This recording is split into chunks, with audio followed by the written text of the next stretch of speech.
오늘은 간증을 통한 믿음의 성장과 성숙, 간증을 통한 믿음의 성장과 성숙이라는 제목으로 하나님 말씀에 은혜를 나누기를 원합니다. 사도행전 11장 1절에서 18절을 함께 읽도록 하겠습니다. 사도행전 11장 1절에서 18절입니다. 다 함께 봉독합니다. 유대에 있는 사도들과 형제들이 이방인들도 하나님의 말씀을 받았다 함을 들었더니 베드로가 예루살렘에 올라갔을 때에 할례자들이 비난하여 이르되 내가 무할례자의 집에 들어가 함께 먹었다 하니 베드로가 그들에게 이 일을 차례로 설명하여 이르되 내가 욥바시에서 기도할 때에 황홀한 중에 환상을 보니 큰 보자기 같은 그릇이 내 귀에 매어 하늘로부터 내리어 내 앞에까지 드리워지거늘 이것을 주목하여 보니 땅에 네 발 가진 것과 들짐승과 기는 것과 공중에 나는 것들이 보이더라. 또 들으니 소리 있어 내게 이르되 베드로야 일어나 잡아먹으라 하거늘 내가 이르되 주님 그럴 수 없나이다. 속되거나 깨끗하지 아니한 것은 결코 내 입에 들어간 일이 없나이다 하니 또 하늘로부터 두 번째 소리 있어 내게 이르되 하나님이 깨끗하게 하신 것을 내가 속되다고 하지 말라 하더라. 이런 일이 세 번 있은 후에 모든 것이 다시 하늘로 끌려 올라가더라. 마침 세 사람이 내가 유숙한 집 앞에 서 있으니 가이사라에서 내게로 보낸 사람이라. 성령이 내게 명하사 아무 의심 말고 함께 가라 하시매 이 여섯 형제도 나와 함께 가서 그 사람의 집에 들어가니 그가 우리에게 말하기를 천사가 내 집에 서서 말하되 내가 사람을 욥바에 보내어 베드로라 하는 시몬을 청하라. 그가 너와 내 온 집이 구원받을 말씀을 내게 이르리라 함을 보았다 하거늘 내가 말을 시작할 때 성령이 그들에게 임하시기를 처음 우리에게 하신 것과 같이 하는지라. 내가 주의 말씀에 요한은 물로 세례를 베풀었으나 너희는 성령으로 세례를 받으리라 하신 것이 생각나노라. 그런즉 하나님이 우리가 주 예수 그리스도를 믿을 때에 주신 것과 같은 선물을 그들에게도 주셨으니 내가 누구이기에 하나님을 능히 막겠느냐 하더라. 그들이 이 말을 듣고 잠잠하여 하나님께 영광을 돌려 이르되 그러면 하나님께서 이방인에게도 생명 없는 회개를 주셨도다 하니라. 아멘.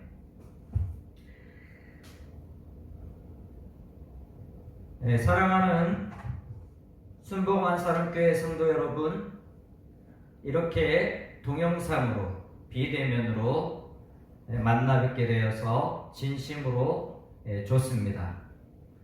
이 좋다는 것은 우리가 이 시대에 꼭 필요한 이웃사랑의 실천이라고 생각하기 때문입니다. 그래서 오늘은 두 가지 하나님 말씀을 나누고 예배를 마칠까 합니다. 그러기 전에 오늘 광고를 두 가지 할 텐데요. 하나는 당분간 비대면 예배로 전환을 하도록 합니다. 사실은 저도 모태신앙으로서 태어날 때부터 지금 46년을 살 동안까지 제가 살아왔던 신앙생활 그리고 예배 문화가 자리 잡았고 이게 아주 익숙해져 있는 건 사실입니다. 하지만 또 시대가 요구하는 그리고 교회가 추구해야 될 그 근거와 본질과 그리고 방향이 있기 때문에 내가 익숙한 그 예배는 본질이 아니라 바꿀 수 있는 문화라고 생각을 합니다. 그래서 참으로 저 역시도 이 익숙해진 예배 문화에 새로운 요소가 들어오면서 어색하고 때로는 초조하고 그리고 불안하고 또 답답한 건 사실입니다. 그러나 우리가 모여서 드리는 이 전통 예배를 본질이라고나 하거나 기독교의 핵심이라고 말할 수는 없습니다. 기독교의 본질은 예수요.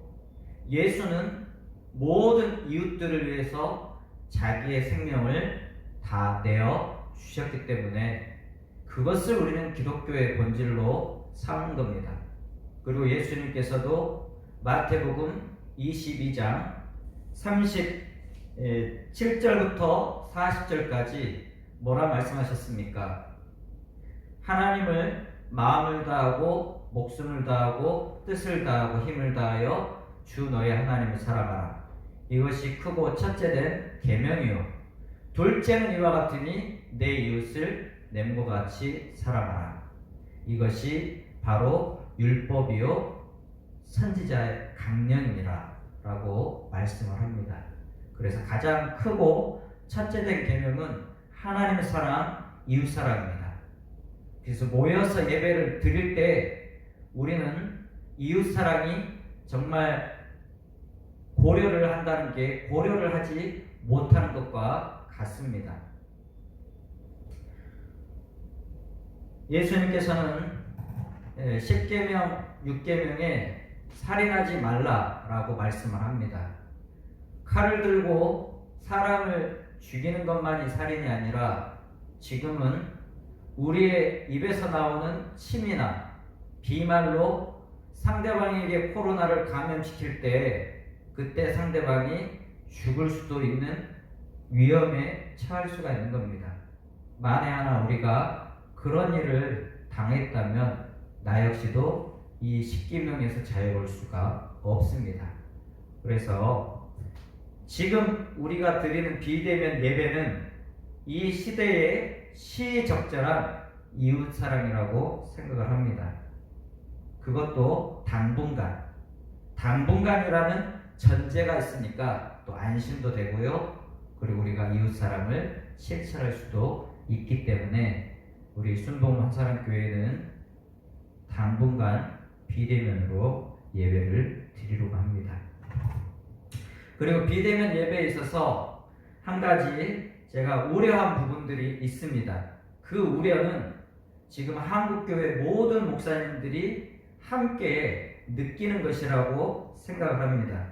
그것은 뭐냐면 모여서 예배를 드릴 때 그 경건한 분위기가 있습니다. 그 특별한 그 영성이 있습니다. 그러나 모여서 예배 드리는 것이 아니라 각 집에서, 각 처소에서 예배를 드릴 때는 그 경건한 분위기가 상당히 잡히기가 어렵습니다. 분위기가 다르기 때문입니다. 그런 부분 때문에 참으로 진지한 예배가 가능할까? 하나님께 대한 정말 온전히 나아갈 수 있을까? 그런 우려가 있기 때문에 이 대면 예배를 강행하는 이유가 되는 겁니다. 그러므로 신앙생활의 그 응집력이 떨어지고 혹은 우리의 신앙이 나태해질 수 있는 그런 요소들이 있는 것은 사실입니다. 그래서 신앙에서 멀어질까 하는 우려가 있기 때문에 우리 사랑하는 성도들께서는 나의 신앙을 항상 잘 점검하기를 바랍니다. 그리고 개인적으로 예배당을 방문하셔서 기도하는 것은 또 괜찮다고 생각을 합니다. 여러분들이 한 번씩 교회 예배당에 오셔서 개인적으로 하나님께 기도하시다가 가길 바랍니다. 통성기도는 금물입니다. 침이 튀기니까 조용하게 기도하시면 좋을 것도 같습니다. 그리고 목회자가 적절한 신방을 통해서 성도들 개개인의 믿음을 독려한다면 그래도 그런 우려가 많이 사라지지 않을까 생각됩니다. 두 번째로 9월 1일부터 30일까지 한 달 동안 각 처소 미스바 기도회를 갖고자 합니다. 지금은 좀 더 기도해야 될 때입니다. 야고보 사도도 어려울 때는 기도하라 했습니다. 즐거울 때는 찬송하라 했습니다. 그래서 지금은 세계적으로 어려운 시기이기 때문에 우리 모두가 각 처소에서 힘을 합해서 기도하는 시간을 갖는 것이 필요하다고 생각합니다. 그래서 한 달간 저녁 9시가 되면 자기가 있는 공간에서 함께 기도를 했으면 좋겠습니다. 네 가지 기도 제목을 말씀드리겠습니다. 그리고 영상에 띄워놓도록 하겠습니다. 첫 번째는 한국교회의 회개와 반성입니다. 한국 사회에 큰 우려가 된 부분에 대한 회개, 그리고 물질 숭배, 교권주의, 영적 타락과 세속화, 분열을 조장한 책임을 위해서 우리들이 기도하고, 두 번째로는 정부의 방역 지침에 적극적 협조와 코로나 전염병 종식을 위해서 우리들이 기도하기를 원합니다. 세 번째로 근현대 역사에 친일 기득권 독재 세력과 야합 혹은 타협했던 기독교의 과오를 회개해야 합니다. 네 번째로는 남과 북한의 평화 통일을 위해서 우리들이 기도를 합시다. 그래서 여러분들 잊지 마시고 매일 저녁 9시가 되면 각자 계신 처소에서 함께 합심해서 기도했으면 좋겠습니다. 자, 그러면 오늘은 말씀에 대한 두 가지 말씀으로 함께 하나님 말씀의 은혜를 나누기 원합니다. 제목 여러분들이 혹시 잊어버릴 것 같아서 한 번 더 언급을 하도록 하겠습니다. 오늘 말씀 제목은 간증을 통한 믿음의 성장과 성숙.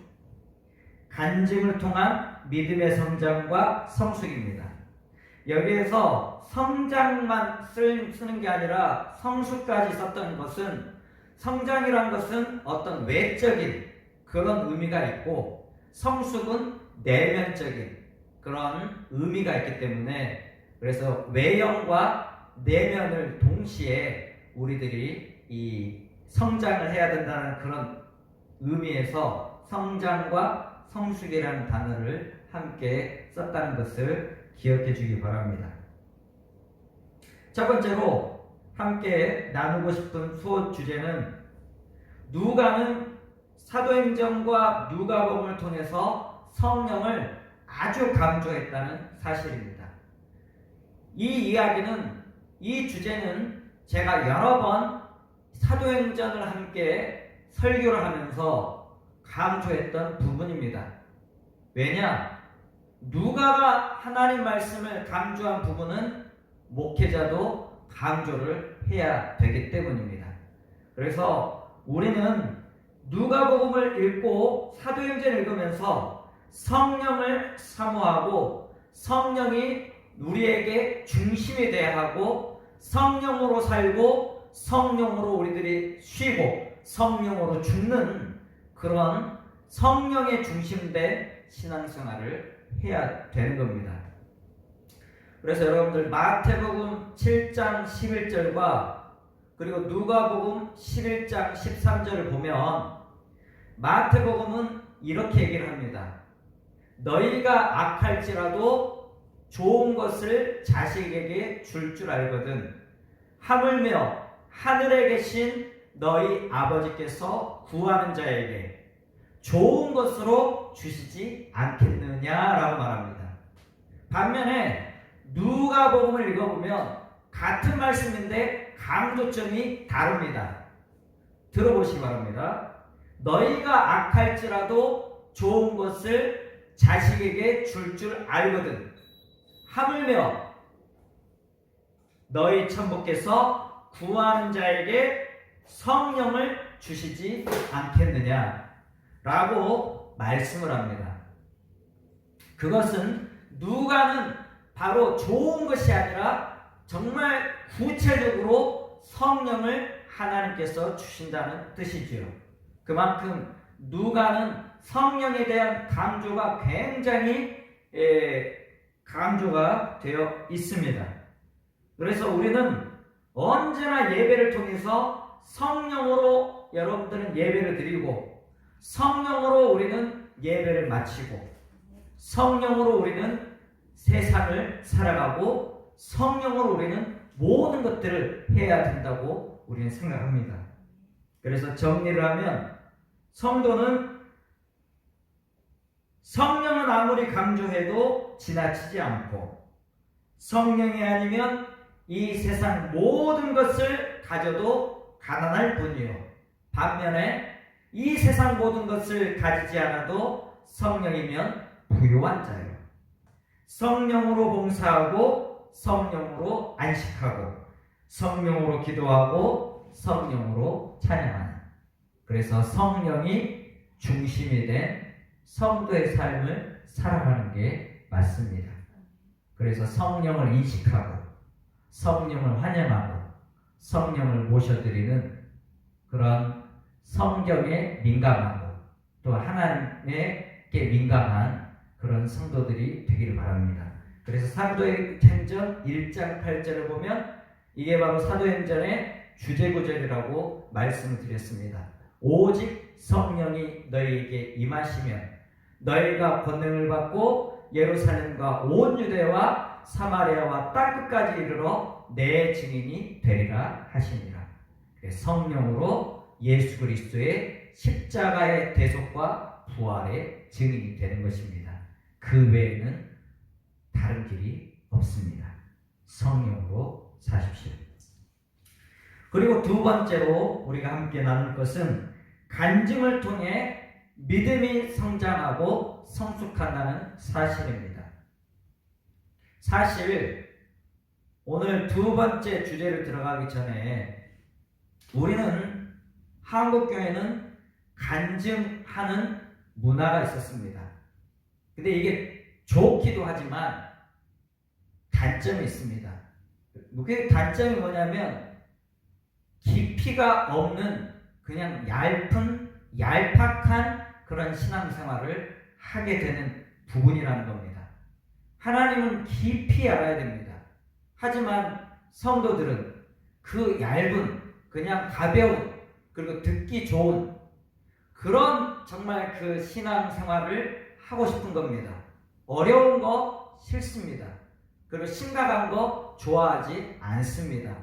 마치 세상의 베스트셀러처럼 그냥 읽고 그냥 듣기 편한 것을 우리도 추구해 왔는데 그게 예배 요소의 간증으로 자리 잡은 부분이 있다는 것을 우리는 알아야 됩니다. 그런 부분 때문에 이단에게 우리가 취약한 거예요. 그래서 저희 신천지나 그리고 통일교 같은 교리를 가지고 접근해온 사람들에게, 이단들에게 우리 기존의 성도들은 속수무책으로 당한 것은 그냥 찬양으로, 그 간증으로, 그런 어떤 그 교회 문화에 익숙해져 있는, 그래서 우리는 그 부분을 우리들이 좀 반성하고 성찰해서 우리가 신앙생활을 해야 된다는 것을 얘기 드리고 오늘 간증에 대한 이야기를 하도록 하겠습니다. 오늘 본문에는 11장은 베드로가 10장에 대한 간증의 내용이 나옵니다. 10장의 내용이 무엇이었습니까? 그 10장의 내용은 바로 가이사라에 있는 고넬료, 다시 말해 이방 사람 고넬료에게 천사가 나타나서 요바에 있는 피장의 집 시몬의 집에 머물고 있는 베드로에게 찾아가라. 그리고 영접하라는 겁니다. 그런 이야기가 10장에 나오는데 가장 중심된 부분은 뭐냐면 그 가이사라에 방문한 베드로의 그 이야기가 예루살렘 유대인 그리스도인들에게 들렸습니다. 그리고 그 이야기가 상당히 심각한 문제로 대두가 된 거죠. 그 부분이 아주 중요한 부분입니다. 그래서 그 이야기에 대해서 힐랑을 하고 비난을 한 이 유대 그리스도인들이 베드로의 간증을 듣고 혹은 설명을 듣고 그들의 태도가 180도로 변화됐다는 겁니다. 그래서 간증이나 혹은 설명, 복음의 전파를 통해서 믿음의 변화와 그리고 믿음의 자세가 달라질 수 있다는 사실을 우리는 잘 알 수가 있습니다. 로마서 10장 17절에도 믿음은 들음에서 나며 들음은 그리스도의 말씀입니다. 그래서 베드로의 설명 혹은 간증을 듣기 전에는 유대 그리스도인들은 베드로에게 아주 적대적이었고 공격적이었습니다. 그것이 바로 자기들의 신앙을 드러내는 부분이요. 그리고 율법적 신앙의 뿌리가 깊이 박혀 있다는 사실을 우리는 그들의 태도를 통해서 알 수 있습니다. 그러나 베드로의 간증을 통해서 그들의 태도는 확연히 변화가 되는 겁니다.